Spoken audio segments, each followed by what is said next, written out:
wabarakatuh. Mukadimahnya ikut kehidupan.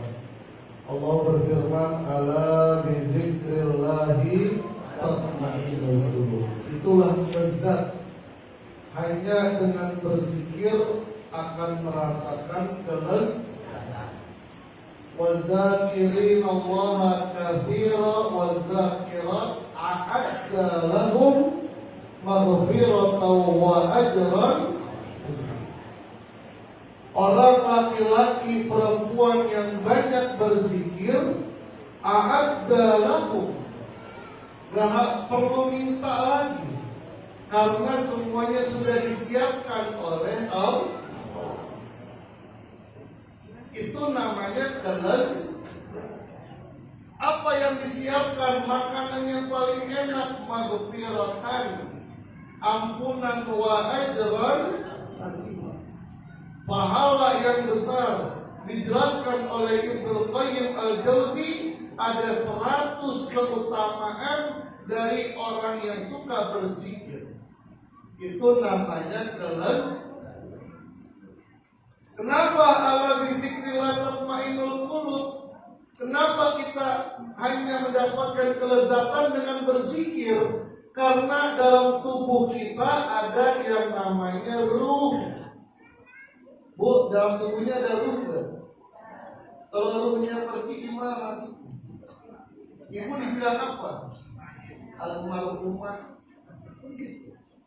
Cantik dia orangnya, tapi ruhnya udah pergi dari badannya. Tambah embel-embel di depannya apa? Almarhum. Ruh itu sebelum ada dalam tubuh kita, ini mereka kurang makan ini.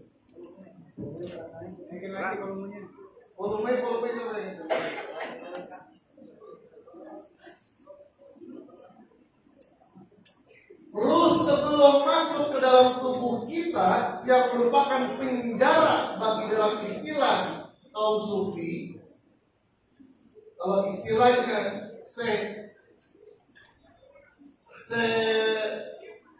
siapa namanya? Sesi general, kematian adalah kehidupan. Kenapa? Karena ruh sudah keluar dari tubuhnya yang memenjarakan dirinya. Maka ruh itu senang kalau tubuhnya tidur, tidak aktif. Kemana ruh akan pergi dia?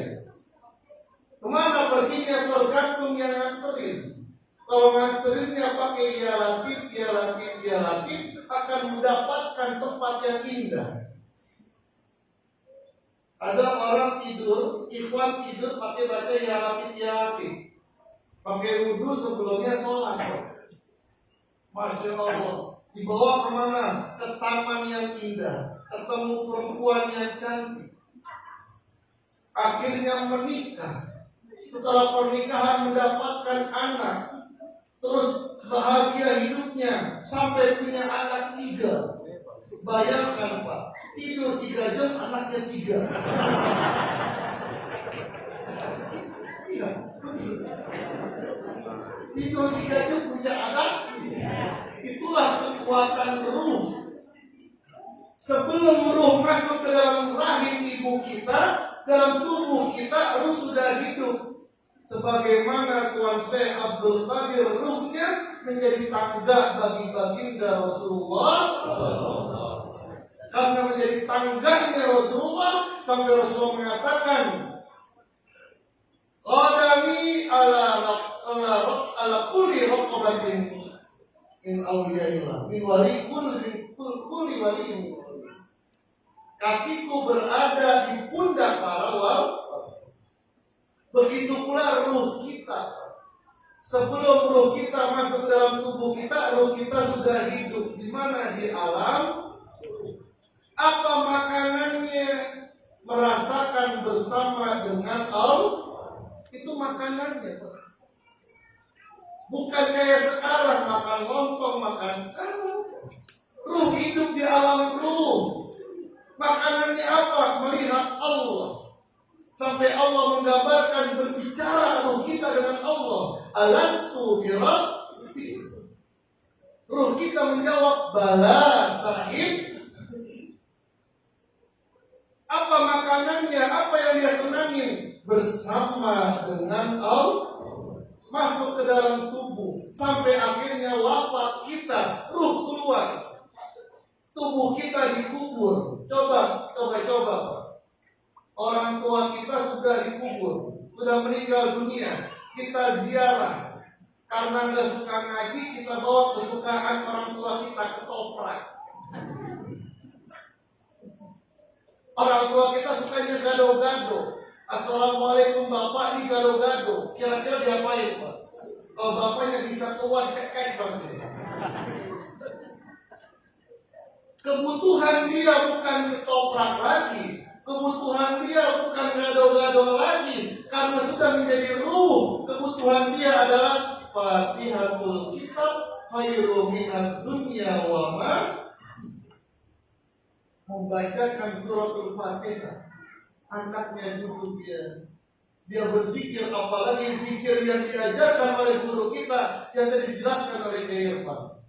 Dengan metode seperti itu, la ilaha illallah. Zikirnya itu dengan metode seperti itu, kata Abah Anom, bukan hanya ahli kubur melihat dan mendengar, tapi ahli kubur ikut berzikir bersama dengan yang benar Ustaz. Silakan coba. Silakan coba. Itu Abah Anom yang ngomong Pak. Ketika kita berziarah kemanapun, kita pakai zikir. La ilaha illallah. Itu sahibul maqam, duduk bersama dengan kita, berzikir bersama dengan kita. Kenapa dia menemukan makanan yang dia sukai? Maka Ibnu Taimiyah digambarkan, diceritakan oleh muridnya Ibnu Qayyim al-Jauziyah dalam kitabnya Wabilus Sayyid, dikutip perkataan Ibnu Taimiyah, ma yasna'u a'da'i, apa yang dilakukan musuh-musuhku kepada, terserah dia mau apa saja. Inna jannati wa bustani fi sadri, sesungguhnya surgaku, kebahagiaanku ada dalam hatiku. Aina maruhtu wa hiya ma'i, kemanapun aku pergi, dia bersama dengan apa? Berzikir kepada Allah. Ada maling ngambil zikir kita. Dedi, namanya ganti, Dedi Girama. Ngajinya enak Pak, dan tadi jatuh Pak. Dia tidur, gak ada yang diambil. Apa yang menarik? Wah, hatinya gak bisa diambil. Abu Hanifah berkata, kalau mereka tahu apa kebahagiaan kita dalam hati kita, maka mereka akan merampas hati kita. Itulah lazat. Tapi Ustaz, saya zikir bukan lezat, capek. Wah, tadi jelaskan tuh. Ustaz, saya zikir bukannya enak, pusing. Kenapa? Bini ngamuk, bini ngamuk. Bagaimana bini nggak ngamuk? Dari pagi zikir aja. Bini udah ada untuk belajar apa belajar.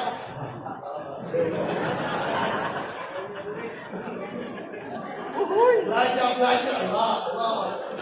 Sampai juz 11 la ilaha illallah terus dirinya kesel. Dia alisan, dia pergi. Selesai zikir perut lapar. Kenapa? Lapar. Ada meja makan, pas dibuka tasbih makan. Makan tasbih.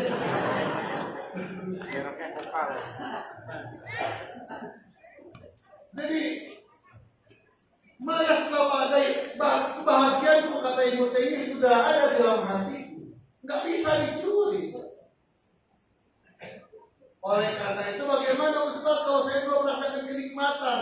Pusing saya Ustaz. Maka haruslah berobat. Tadi itu makan kebuli kambing, dia nggak suka. Bukan jangan salahkan kebulinya, Jangan salahkan kokinya, mulutnya lagi sari. Apa yang harus diperbaiki? Gak usah dirubah benungnya. Jangan dirubah bumbunya. Obatin mulutnya biar sariawannya sembuh. Begitu pula kita, Ustaz saya hadir di manakib, ya Allah lama banget ya. Dari maghrib sampai malam. Sholat sudah selesai. Bukannya enak Ustaz capek, ada yang begitu. Ada Ustaz kapok Pak. Mau kapok dan mau ikut udah. Mau makan udah. Tapi Masya Allah orang yang selalu begitu.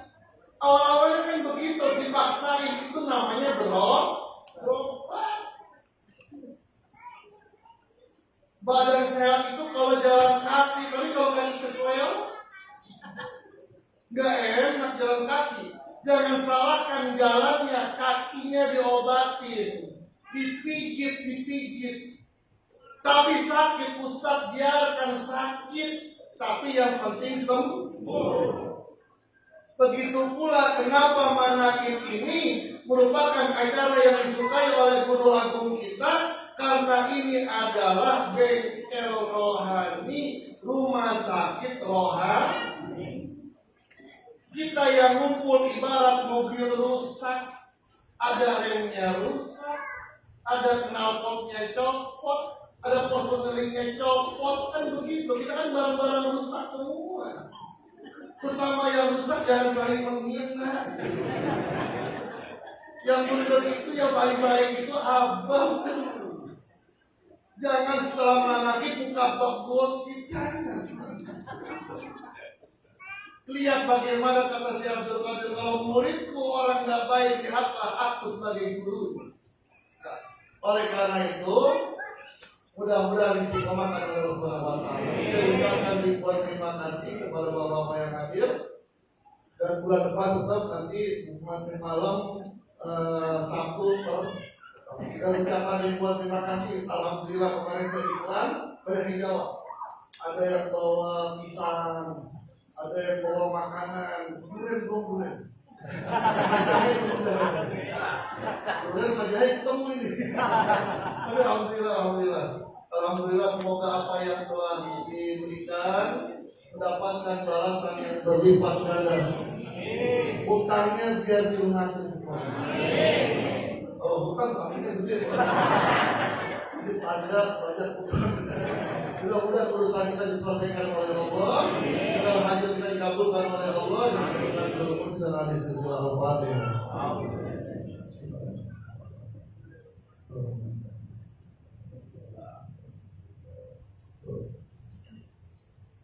Assalamualaikum warahmatullahi wabarakatuh.